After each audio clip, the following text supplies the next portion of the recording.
सत्संग का पावन अवसर है। हम सब लोग दुनिया के बहुत सारे काम पीछे छोड़ करके आज इस सत्संग की घड़ी में सत्संग के इस पावन अवसर पर एक साथ मिल बैठे हैं। ये संत समागम उस प्रभु की, परमात्मा की याद जोड़ने का ये सुंदर अवसर जो हमें आपको मिला है, इसका हमारे और आपके जीवन में बहुत बड़ा लाभ हमें प्राप्त हो जाना है।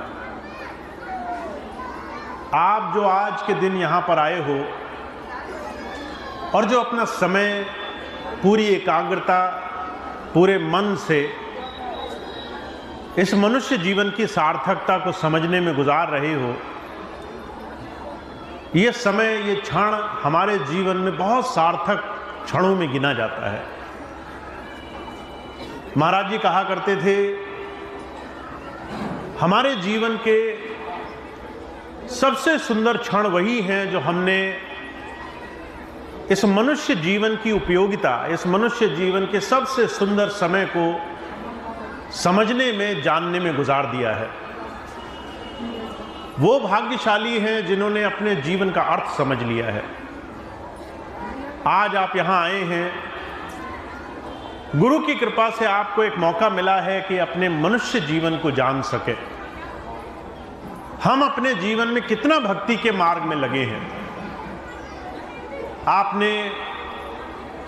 में से बहुत से भाई बहन ऐसे होंगे जिन्होंने बहुत समय हो गया हुआ नाम लिए हुए।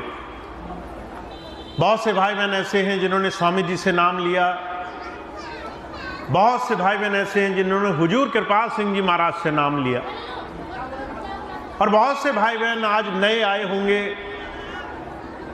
हम सब लोग अपने जीवन में जिस भक्ति के मार्ग में लगे हैं, ये भक्ति मार्ग हमारे जीवन में आया, नहीं आया, हम कहां तक पहुंचे, इस बात की परख बहुत जरूरी है। महाराज जी कहा करते थे, हमारे जीवन में भक्ति मार्ग बड़ा विलक्षण, बड़ा ही अजीबोगरीब रास्ता है, जिसे हम आज तक भक्ति मानते आ रहे हैं। ऐसे दुनिया के अनगिनत कर्म कांड करने के बाद भी कई बार हमें हमारे जीवन में रास्ता नहीं मिलता। अभी आपके सामने चर्चा हुई, हमारे देश में इस वक्त एक बहुत बड़े महाकुंभ का आयोजन हो रहा है, संगम में, जहां 3 पवित्र नदियां मिल करके एक ऐसे सुंदर समायोजन को जन्म दे रही हैं, जहां पर इस समय कहते हैं स्नान करने से मोक्ष की प्राप्ति हो जाएगी और सारा संसार वहां पर जा रहा है कि जीवन में जन्म मरण में दोबारा ना आना पड़े। करोड़ों की संख्या में लोग जा रहे हैं, पर हजारों लाखों लोग सिर्फ शरीर को स्नान करना, सिर्फ संगम में स्नान करना, सिर्फ बाहरी तौर पर कुछ रीत रिवाज का पालन कर लेना ईश्वर की भक्ति मानते हैं। गुरु हमें ये चीज समझाना चाहता है, हमारे जीवन में अगर शरीर को नहला लेने से, अगर सिर्फ बाहरी पवित्र नदियों में स्नान कर लेने से, सिर्फ बाहरी चीजें कर लेने से जीवन तर जाता, तो दुनिया का हर एक इंसान अपने जीवन में अनगिनत पाप करता और सिर्फ एक बार डुबकी लगा लेता। पापों की कभी संसार में कमी नहीं होती, क्योंकि रास्ता तो आसान है, जितने पाप करते जाओ, एक डुबकी तो लगानी है। एक डुबकी लगाने से हमारे सारे पाप कट जाएंगे, तो नए भी कट जाएंगे, पुराने भी कट जाएंगे। हमारे जीवन में हमें कुछ सुधारने की आवश्यकता नहीं रहेगी। संत महात्मा हमारे जीवन में, हमारे इन विचारों में थोड़ी हलचल मचाना चाहते हैं। वो कहते हैं, विचार करके देखो, अगर सिर्फ बाहरी कुछ ऐसी प्रथाएं आपके जीवन में काफी होती, तो दुनिया का हर एक इंसान राक्षस बन गया होता। दुनिया का हर एक इंसान तरह तरह की बुरी स्थितियों में पड़ा रहता, क्योंकि विकार, बुराइयां, गंदगी छोड़ने की कोई प्रथा नहीं कही गई। सिर्फ संसार में ऐसी युक्तियां बना दी गई जिससे हमारे जीवन में बुराइयां कट जाएंगी। संत आते हैं, वो इस विचार पर, इस तरह की प्रथाओं पर प्रश्न उठाना चाहते हैं। कहते क्या सिर्फ बाहर शरीर नहलाने की बात थी? क्या सिर्फ बाहर शरीर से पवित्रता की बात कही गई थी? या हमारे जीवन में हमारे सुधार, हमारे मन के अंदर बदलाव की बात संतों ने कही? अगर हमारे जीवन में हमारा मन नहीं बदला, कहा है कि मन मैला सब कुछ मैला, तन धोते मन अच्छा ना होए। अगर किसी इंसान के अंदर मैल है, आप कल्पना करके देखिए, आपके चारों तरफ समाज में कोई ऐसा व्यक्ति हो जो रोज 1000 बुरे काम करता हो, आपके घर आए, रोज गाली गलौज करे, शराब पिए, मांस खाए, किसी का इज्जत सम्मान न करे, जिसको देखो उसको अभद्रता से, बदतमीजी से बात करे, और बस एक दीपक जला दे मंदिर में कि हमने तो परमात्मा को पूज लिया। हम अपने आप ने स्वाभाविक अनुभव से क्या इस स्वभाव, इस प्रवृत्ति को हम अपने जीवन में भक्ति मानेंगे? क्या हम कहेंगे कि एक आदमी जो अपने स्वभाव से राक्षस की तरह जीवन जी रहा है, न खाना पीना सुधरा, न स्वभाव सुधरा, न किसी का सम्मान, न जीवन में अच्छा कर्म किया, न शुभ कर्म किया, तुमने नाम नहीं लिया तो कोई बात नहीं, थोड़ी देर आंखें बंद करो और मौन से बैठ जाओ, कुछ ना बोलो और देखते रहो तुम्हारे मन की स्थिति क्या है। जब बहुत से लोग अपने मन की स्थिति देखते हैं तो उन्हें पता चलता है मन के अंदर तो हंगामा मचा हुआ है, मन के अंदर तो तरह तरह के दुनिया के संग्राम मचे हुए हैं। मन चोरी में लगा है, निंदा, चुगली, द्वेष, अहंकार में लगा है, विषय विषाक्तों में लगा है, लोगों की चीजों में उलझा हुआ है, चिंताओं में मगन है। कल क्या होगा, परसों क्या होगा, पैसा कहां से आएगा, खेत खलियानी, मुकदमेदारी, भाई ने ये कर दिया, बहन ने वो कर दिया, इसने धोखा दिया, उसने धोखा दिया। आज हमारा मन दुनिया के इन तमाम बुराइयों से भरा हुआ है। और आश्चर्य की बात है, जब आप किसी की आंखों में देखोगे तो आपको वो असर दिखाई देगा जिससे आपका मन और ज्यादा दूषित हो जाएगा। आपके मन में दूसरे इंसान को देख करके तरह तरह के विकार उत्पन्न होंगे। आज हम अगर किसी को देखते हैं तो हमारे मन में तरह तरह की बुराइयां उत्पन्न होती हैं। मुझे एक घटना याद है, कुछ समय पहले मैं एक भाई से मिला, 10 साल के बाद दोबारा उनसे मिलना हुआ, बहुत समय के बाद वो आए थे। मैंने कहा पहले तो आप बहुत सेवा करते थे, 10 साल दूर रहे, अब मौका मिला, दोबारा से सेवा किया करो। कहने लगे भैया जी मन बड़ा खराब है, मन में तरह तरह की बुराइयां हैं। जितने भी सेवादार देखता हूं लगता है हर एक इंसान बड़ी गंदगी में फंसा हुआ है, ये इसकी बुराई करता है, वो उसकी बुराई करता है, पीठ पीछे तरह तरह के लोग बातें करते हैं, अब किसी के साथ कुछ करने का मन नहीं करता। मैंने कहा सेवा इसी का नाम है। जब तुम लोगों की बुराई देखना छोड़ दो और सिर्फ गुरु को देखना शुरू कर दो, जब तुम गुरु को सामने देख करके जीवन में कोई कर्म करते हो, तुम लोग नहीं देखते, तुम गुरु देखते हो कि गुरु मेरा महान है, तब तुम कुछ कर्म करते हो, तब तुम्हारे जीवन में अच्छाई की शुरुआत होती है। तो वो कहने लगे ये बात तो आपकी ठीक है, पर किसी के साथ सेवा नहीं की जाती।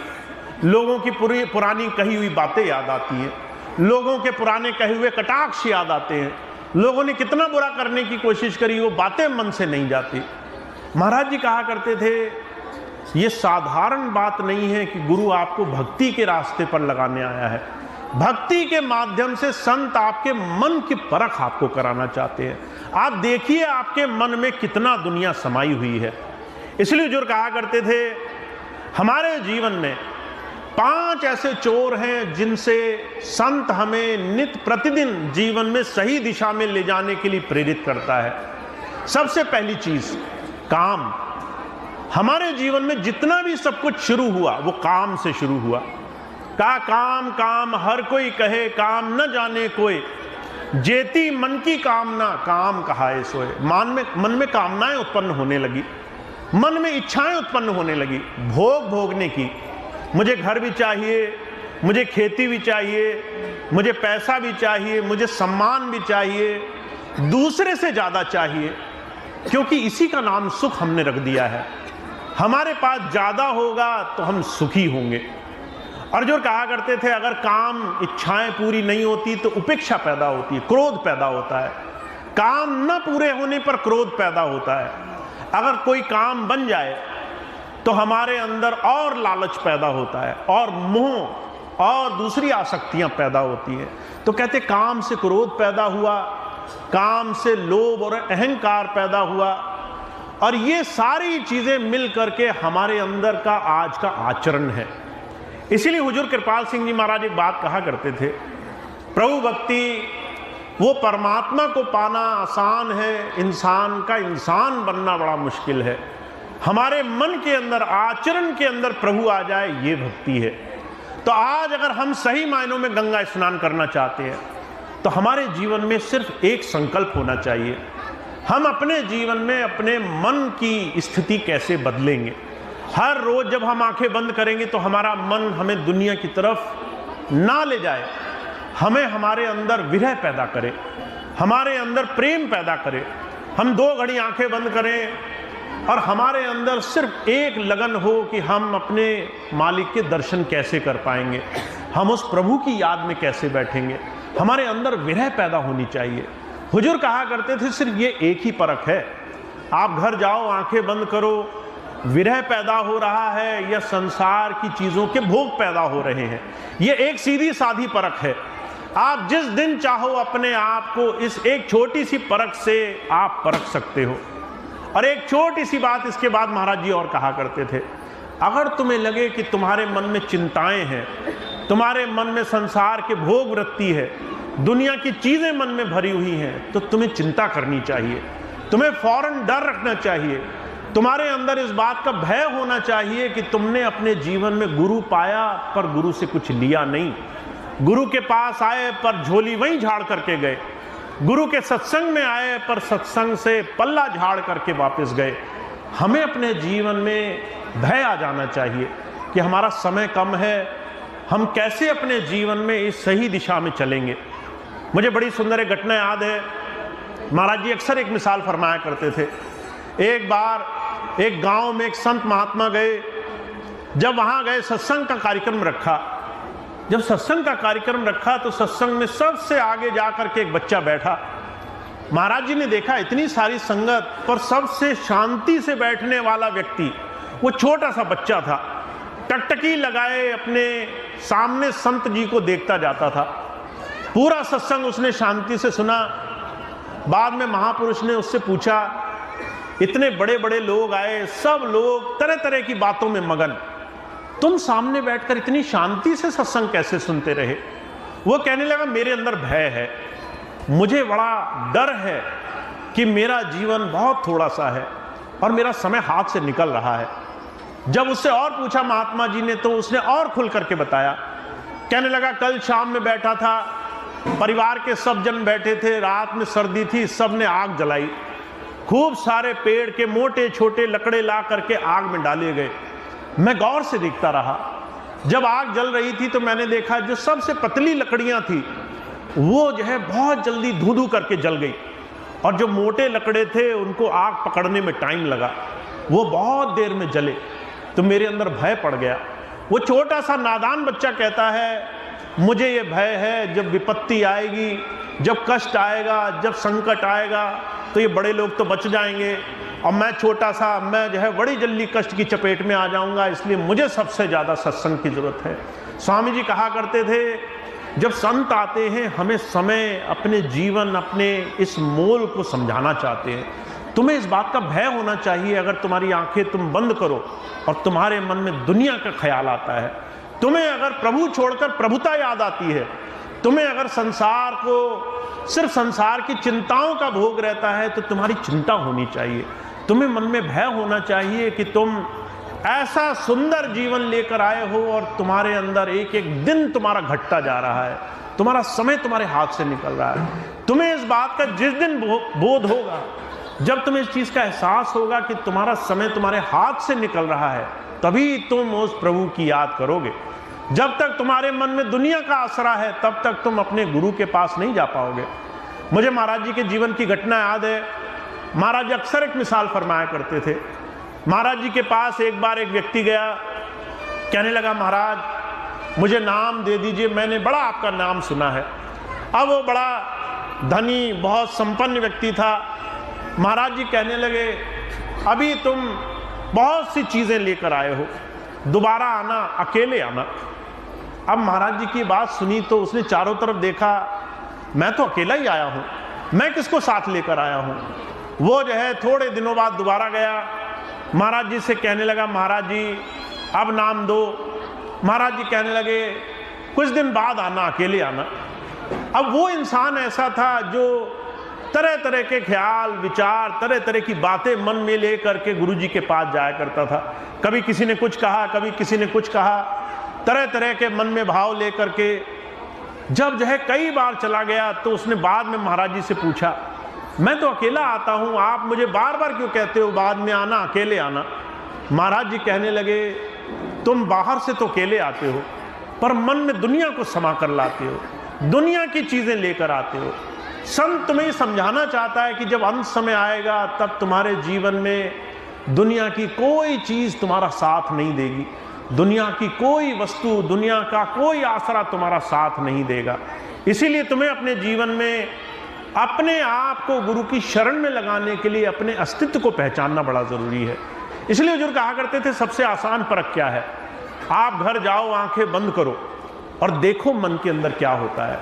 अगर मन के अंदर घर परिवार, खेत खलियान, मुकदमे, लेना देना, दुनिया की दुनियादारी, यही सब समाया हुआ है तो हम गुरु के पास गुरु के लिए नहीं गए, हम दुनिया की चीज़ों के लिए उसके पास गए, दुनिया की वस्तुओं के लिए उसके पास गए हैं। गुरु आपको अपने जीवन में विरह से जोड़ना चाहता है। जब आप बैठो और आपके अंदर विरह पैदा हो जाए, मीराबाई ने पाया विरह करके पाया, सहजो पाई ने पाया मन में विरह लगा करके पाया, कबीर, रैदास, दादूदास, दुनिया के जितने संत महापुरुष को देखोगे आप, जिसने भी उस प्रभु से जुड़ाव की स्थिति पाई अपने जीवन में, उससे प्रेम अपने जीवन में बना करके पाया है।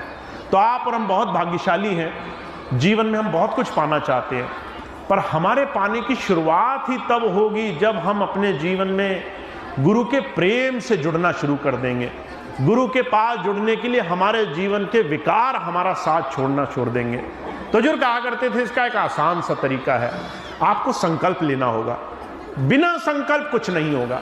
अगर आप आ जाए और आप कहो कि मैं सत्संग में आ गया, मैंने अपना कर्म कर दिया, तो जो कहा करते थे ये मन आपको अगले ही क्षण ठग लेगा, मन ये अगले ही क्षण आपसे गलती करा देगा। अगर आप संकल्प लेकर नहीं गए, अगर आपने गुरु की बात पर चलने का संकल्प नहीं उठाया तो आपके जीवन में मन धीरे धीरे गुरु का नहीं हो पाएगा। तो जो कहा करते थे एक आसान सा तरीका है, संकल्प लेना शुरू करो।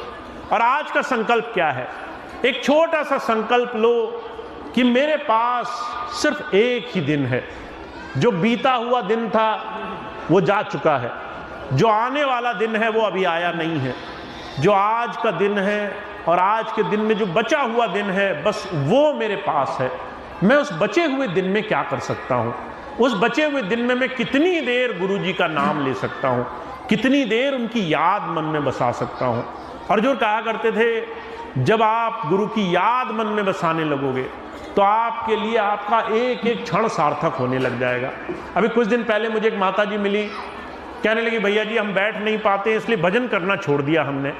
मैंने कहा माता भजन करने के लिए बैठने की आवश्यकता नहीं होती, भजन करने के लिए, ध्यान करने के लिए गुरु का ध्यान बने रहने की आवश्यकता होती है। ये तो तुम कभी भी कर सकती हो। अगर तुम खड़ी हो, 2 घड़ी तुम आंखें बंद करो, गुरु जी का नाम मन में स्मरण करो। अगर तुम बैठी हो, अगर तुम खा रही हो, पी रही हो, अगर तुम किसी से मिलने जा रही हो, ऐसे दिन में आपको कितने ही क्षण मिलेंगे जब आपका मन खाली रहेगा, वो कोशिश करेगा कैसे संसार की चिंताओं में लगे, वहां आप गुरु के नाम के सिमरन में इस मन को लगाया करो। तो हमें सिर्फ एक कोशिश करनी है, आज का दिन और आज के दिन में जो बाकी बचा हुआ दिन है उसमें हम कैसे गुरु नाम के सिमरन में अपना दिल लगाते हैं। अभी सत्संग खत्म होगा, सत्संग के बाद लंगर होगा, आपका मन खाली है, आप यहाँ से चल करके कोई जो है साधन ढूंढेंगे कैसे मैं घर पहुंचूं, मन खाली है। आप साधन में बैठ जाएंगे, रिक्शे में बैठ जाएंगे, दूसरे साधन में बैठ जाएंगे, मन फिर भी खाली है। आप वहां से बैठकर घर पहुंचेंगे, फिर भी मन खाली है। हुजूर कहा करते थे इस मन को तो 24 घंटे तुम गुरु नाम में लगा सकते हो, क्योंकि ये मन एक क्षण भी कुछ नहीं कर रहा है। इस मन को तुम जितना चाहो 2-2 घड़ी उस नाम के सिमरन में लगाया करो, इसमें गुरु जी की याद बसाया करो। और मैं एक छोटी सी चीज करता हूं जो मैं आपको बताता हूं।